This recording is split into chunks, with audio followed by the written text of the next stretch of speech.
amawulire gazze olwali ennaku z'omwezi 24 enjega yagwawo ng'ennaku z'omwezi 10 twebuuza nga sinnaba kwogera ku mwami Yoweri Kaguta Museveni kyakoze olwaleero bulijjo alinda ki nze gwe mulaba n'obulago busaakadde ne mu kitongole abo nga bakola obukolomooni bagira bati n'obulago busaakadde nga tugamba mwami Yoweri Kaguta Museveni nti naye ebyagwa ekiteezi ani avunaanyizibwako buli mwaka tubadde tujja tunnyonnyola ndowooza nammwe mukirina mwakikwata buli wamu nti buli mwaka kiteezi abadde agendako buwumbi 4 buli mwaka ng'ensimbi ezo zaakugamba nti tokuŋŋaanya tozimba nsozi za kasasiro ensimbi ezo zaali zakumalawo nsozi buli mwaka waleme kubeerawo nsozi ani avunaanyizibwa mu kuteekawo ensozi ezo ne tugamba mwami Yoweri Kaguta Museveni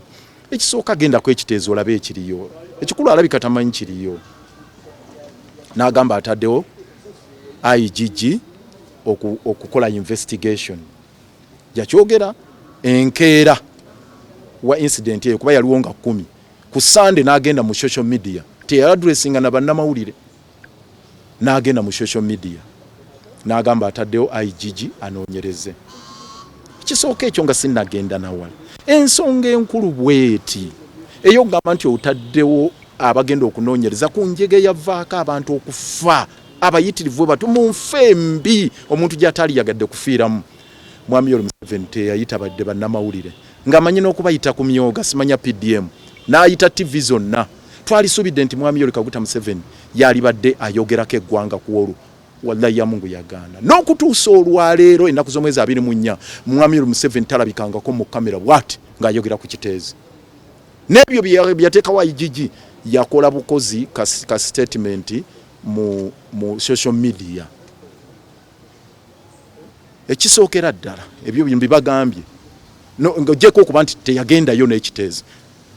njagala okukola statements zino wammanga namba emu mwami Yoweri Kaguta Museveni tatwalangako nsonga y'ekiteezi ng'ensonga enkulu tagitwalangako ng'enkulu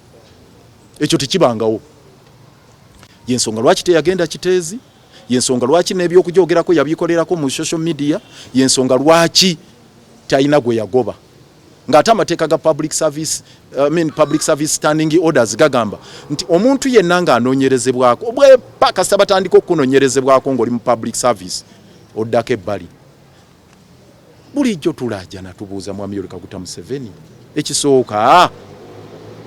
ogenda ddi ekiteezi n'okutuusa olwaleero akyagaanye ekyokubiri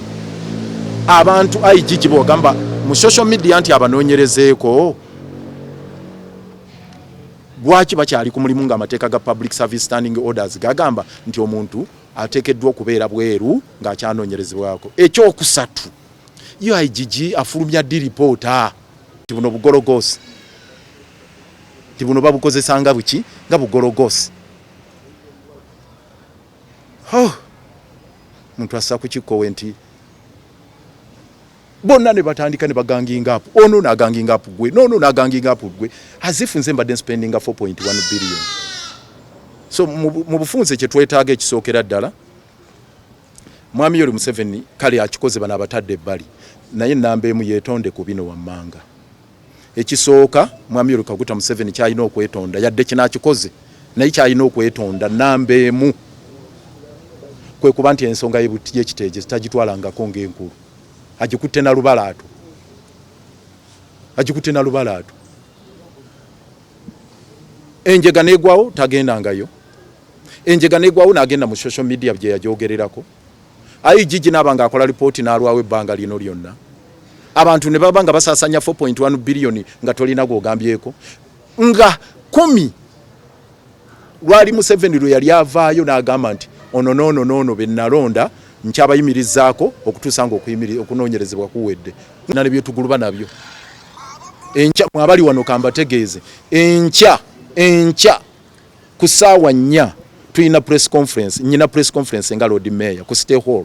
okubategeeza kati Museveni amaze okusayininga kino bano bazze ebbali kyekiddako ekyo kyankya ku ssaawa 4 kyekiddako naye olwaleero nti twagala lipoota ekyo tekitunaba kukijjako